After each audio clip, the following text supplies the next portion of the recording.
मैं डॉक्टर चतुर सिंह, सहायक आचार्य हिंदी विभाग, MSJ कॉलेज भरतपुर। मैं आज अपने इस वीडियो में BA पार्ट प्रथम के हिंदी साहित्य के प्रथम प्रश्न पत्र की बात कर रहा हूँ। हिंदी साहित्य के प्रथम प्रश्न पत्र में कवि जायसी की पद्मावत से नागमती संदेश खंड पाठ्यक्रम में निर्धारित किया गया है। नागमती संदेश खंड की मैं आज व्याख्या या जो छंद हैं उनका भावार्थ प्रस्तुत कर रहा हूँ। यहाँ आप छंद देखें। होंदुब अचल सो दाहिन लावा, फिर सुमेर चित उरगण आवा। देखे मोर मदिल घमोई, माता तोर आधर भय रोई। जस सरवन बिनु अंधी अंधा, तस ररमुई तो ही चित बंधा। कहे से मरो अब कांवर रेई, सरवन नाह पान को देही। गई प्यास लागते साथा, पानी देह दशरथ के हाथा। पान न पिए आग पे चाहा, तो यस पूत जरम असलाहा। भागीरथ होय करूं फेरा, जाय सवारू मरन कवेरा। तू सपूत मानता करी, अस परदेसन लेह। तब ताई मुई होए हैं, मुए हूँ जाय गत दे। यहाँ इस छंद में कुछ शब्द इस प्रकार के आए हैं जो विद्यार्थी को कठिन जान पड़ सकते हैं। उन शब्दों की या उन कठिन शब्दों का यहाँ जो पर्याय दूसरे जो शब्द हैं या अर्थ कह सकते हैं, जिसको अर्थ है वो इस तरह से है जो मैंने पॉइंट आउट किए हैं। मंदिल भवन के संदर्भ में प्रस्तुत हुआ है। मंदिल भवन को कहते हैं। घमोई घूम कर, ररिमुई रो रो कर मरना। ररी मुई, मुई मरने के संदर्भ में ररी मुई रो रो कर मरना। तो है तुझ में। लाहा, लाहा कहते हैं लाभ को। लाहा लाभ।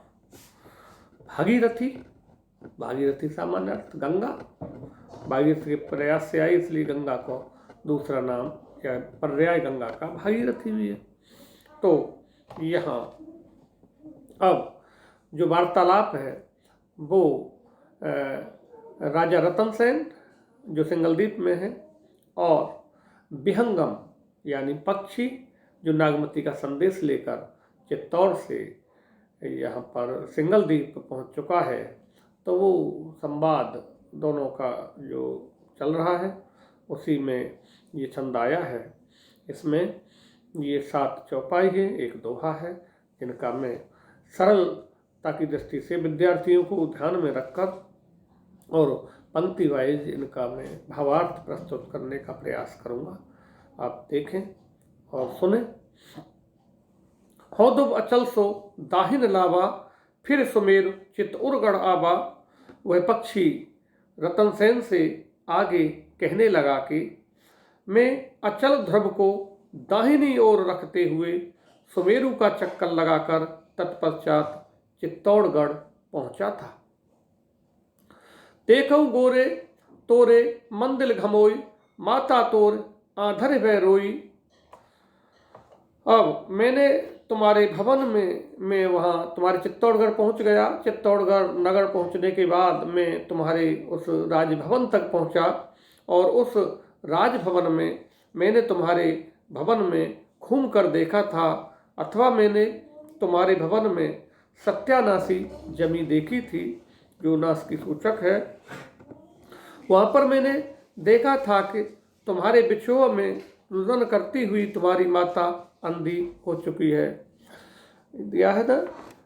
देखे तोरे मंदिल घमोए, तेरा मैंने भवन घूम कर देखा था। माता तोर आधर वे रोई, तेरी माता रो रो कर अंधी हो चुकी है।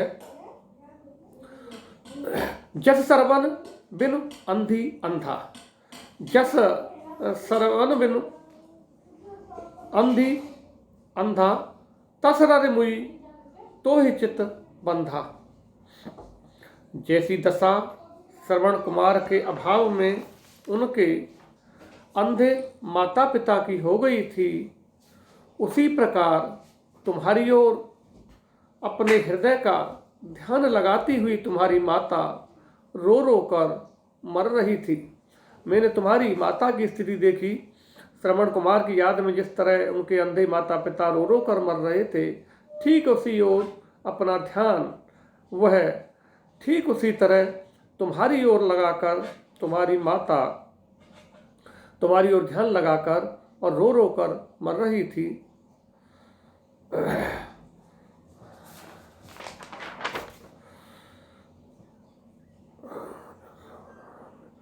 कहे से मरो अब कांवर रेही, सरवन नाय पान को देही। कहे से मरो अब कांवर रेही, सरवन नाय पान को देही। और उसने, तुम्हारी माता ने मुझसे कहा था कि अब मैं कांवर को रीति करके मर जाऊंगी, क्योंकि जब मेरा पुत्र रूपी श्रवण कुमार ही यहाँ नहीं है तो फिर मुझको कौन पानी पिलाएगा। कहे से मरो अब कांवर रेही, कांवरी रीति करके अब मैं मर जाऊंगी। वो कह रही है तुम्हारी माता मुझसे, सरवन नाय पानी को देही। जब मेरा श्रवण कुमार रूपी बेटा रतन सेन रहा ही नहीं तो मुझे पानी कौन पिलाएगा। गई प्यास लागते साथा, पान दिए दशरथ के हाथा। मेरी प्यास तो उसी समय चली गई थी, अर्थात मेरे पुत्र के साथ ही जा चुकी थी। जिस दिन मेरा पुत्र रतन सेन घर से बाहर निकल गया, मेरी प्यास उसी दिन उसके साथ चली गई। दशरथ के हाथों द्वारा पानी दिए जाने पर मैं नहीं पीऊंगी, अपितु आग में जल मरना चाहूंगी, क्योंकि दशरथ के हाथ का पानी तो मेरे लिए बिल्कुल जहर या अग्नि के समान है। क्योंकि दशरथ के हाथों, यहाँ एक कथा आई है यहाँ पर राजा दशरथ और श्रवण कुमार की, कि श्रवण कुमार अपने माता पिता को, अंधे माता पिता को और वहाँ कांवर पर लेकर और वहाँ उसके लिए दर्शनार्थ तीर्थाटन के लिए जब निकल जाता है घर से, तो रास्ते में जंगल में उनको प्यास लगती है माता पिता को। तो वो श्रवण कुमार माता पिता को और वहाँ एक पेड़ पर उनके उसको कांवर को लगा कर, लटका कर, छोड़कर और चला जाता है उनको। और एक सरोवर से और गगरी में पानी भरता है। तो जैसे ही सरोवर में पानी गगरी उसने डुबोई तो वहाँ पानी भरने के साथ आवाज़ आई, और वहीं पर सरोवर के पास राजा दशरथ घात लगाकर बैठे हुए थे कि यहाँ जैसे ही कोई हिरण आएगा, पानी पिएगा और पानी की जैसे ही आवाज़ आएगी उसमें घुसने की, तो मैं शब्द भेदी बाण चलाऊंगा। आखेट के लिए निकले थे राजा दशरथ और वो उसको शब्द भेदी बाण के द्वारा मारूंगा। छुप कर बैठे थे वो। जैसे ही गगरी की आवाज़ सुनाई पड़ी राजा दशरथ को, दशरथ ने शब्द भेदी बाण चलाया और वह श्रवण कुमार के जाकर सीधे लगा। श्रवण कुमार वहाँ घायल हो गया और वो चीखा। जैसे ही चीखा राजा दशरथ वहाँ पहुँचे। राजा दशरथ ने कहा बहुत बुरा हो गया, मेरे साथ अनर्थ हो गया। तो श्रवण कुमार ने कहा मेरे अंधे माता पिता पास में ही हैं, मिल जाएंगे आपको, और वो बहुत प्यासे, उनको पानी पिला देना। यहाँ राजा दशरथ घड़ा भर के ले गए और बिना कुछ बोले खामोश पानी पिलाने की बात करने लगे जब उनके अंधे माता पिता से। तो माता पिता ने कहा, अंधे थे पर उन्होंने कहा हमें विश्वास है तुम हमारे पुत्र श्रवण कुमार नहीं हो, तुम कोई और हो, तुम मायावी हो। तो इस पर और राजा दशरथ वह दुखद घटना उन्हें सुनाते हैं। तो वो अंधे माता पिता दशरथ के हाथ का पानी नहीं पीते और एक श्राप देते हैं दशरथ को, जिस तरह अपने पुत्र के शोक में और हम ये दुनिया छोड़कर जा रहे हैं, ठीक उसी तरह तुम भी पुत्र के शोक में इस दुनिया को छोड़कर एक दिन जाओगे। और यही हुआ कि राम वनवास चले गए तो राम के वियोग में, और वो इस दुनिया को छोड़ते हैं राम के वियोग में राजा दशरथ। तो यह वही प्रसंग है। माँ जो सरस्वती है उसकी, रतन सेन की, उसके दुख को और यहाँ श्रवण कुमार की कथा के माध्यम से वो बताना चाह रहे हैं। तो यही कहना चाह रही है कि मैं दशरथ के हाथों का दिया हुआ पानी नहीं पीऊंगी, यानी मेरा जब श्रवण कुमार ही यहाँ नहीं है तो मेरी उसके साथ ही प्यास भी चली गई, मैं पानी पीकर क्या करूंगी। पानी न पिए आग पे चाहा तोहे अस पूत जरम असलाहा। तो वो उसी संदर्भ में कह रही है कि भागीरथी होई कर फेरा जाए सवारू मरन के बेरा।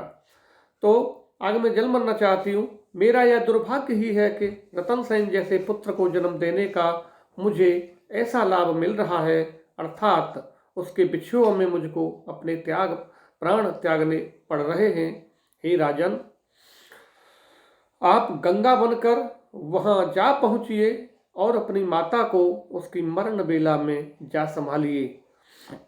भागीरथी होए करूं फेरा जाए समार मरण के बेरा। मां मृत्यु को प्राप्त करने वाली है, तुम वहां पर गंगा बनकर वहां पहुंचिए और उनको, माता को अपनी को मरण बेला से संभालिए, बचाइए। तू सपूत मन ताकर अर्श पर देश न ले, अब ताई मुई होए मुए जाए गत दे। हे राजन, तुम अपनी माता के लिए सुपुत्रों में मणि तुल्य हो, अतः इस प्रकार परदेश में मत पड़े रहो। अब तक तो तुम्हारी माता की मृत्यु हो चुकी होगी, अतः उस मरी हुई चिता में अपने हाथों लकड़ी देकर उसे सदगति प्रदान करने की चेष्टा करो। भारतीय संस्कृति में पुत्र के द्वारा और माता पिता की मृत्यु पर उन्हें लकड़ी दी जाती है, वही यहाँ संग है। इसमें उपमा अलंकार प्रमुख रूप से आया है। आज के इस वीडियो में यहीं तक, अगले वीडियो में फिर बात करेंगे। धन्यवाद।